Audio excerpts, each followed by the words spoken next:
बच्चों देखिए, ये कंडीशन नंबर 4 है अवतल दर्पण द्वारा प्रतिबिंब बनना जब वस्तु वक्रता केंद्र व मुख्य फोकस के मध्य। कोई दिक्कत नहीं बेटा, होता है।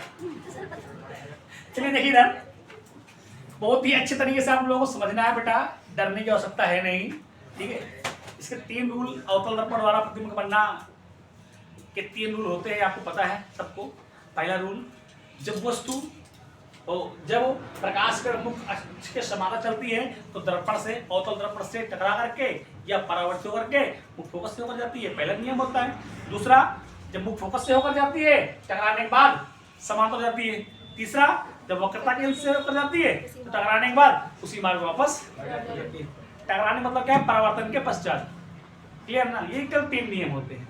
तो इन्हीं का बस इन 3 में से केवल 2 का खेल चल रहा है, ठीक है। 2 खेल चल रहा है, आप समझिए। इस बार क्या करना है, जब वस्तु वक्रता केंद्र व मुख्य फोकस के मध्य स्थित हो,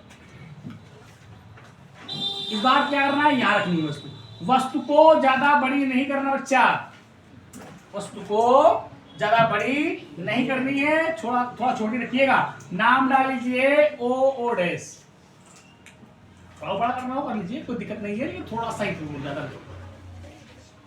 ये वस्तु है ओ डैश, ठीक है।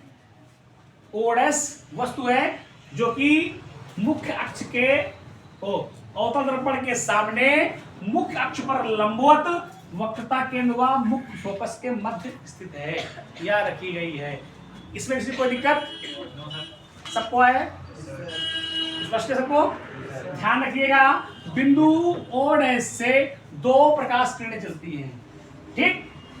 पहली प्रकाश किरण नाम डाल लीजिए ओ डैश ए, ओ डैश ए, ठीक है।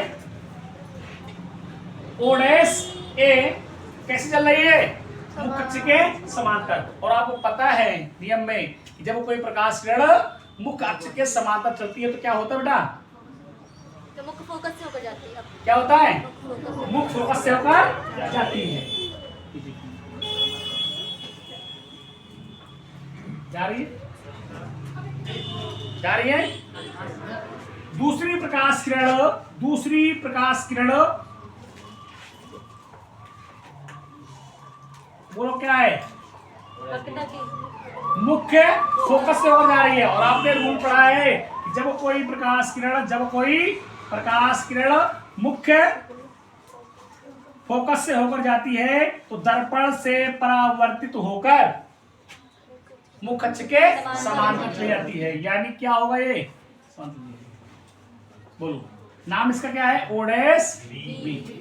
दूसरी प्रकाश किरण ओ डैश बी मुख्य फोकस से होकर जाती है जो कि दर्पण से परावर्तित होकर मुख्य अक्ष के समांतर चली जाती है।